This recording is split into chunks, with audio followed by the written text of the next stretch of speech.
রান্না হতে হতে মানে জানার চেষ্টা করব যে এই যে একটা সংসার, এই সংসারে আমরা দেখতে পেলাম যে খুব সুন্দর সাজানো গোছানো একটা বাড়ি, চারিদিকে সুন্দর গাছপালা এবং ঘরের ভেতরে অর্কিড এবং নানান ধরনের গাছপালা।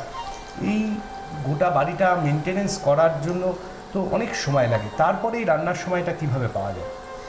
আসলে রান্নাটা কিন্তু আমার শখে নয়, মানে এটা আমার সবটাই বলা যায়, মানে ভীষণ ভালোবাসি করতে।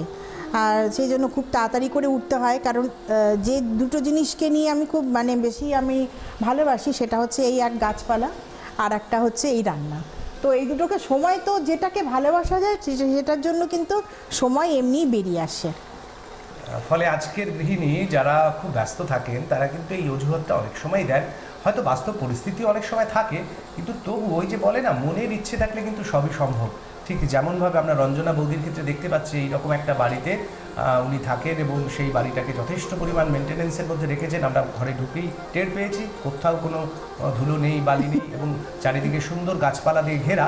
ফলে সেই গাছের পরিচর্যা এবং বাড়ির পরিচর্যার পাশাপাশি তিনি কিন্তু রান্নাটাও খুব করতে ভালোবাসেন এবং রান্না করছেন।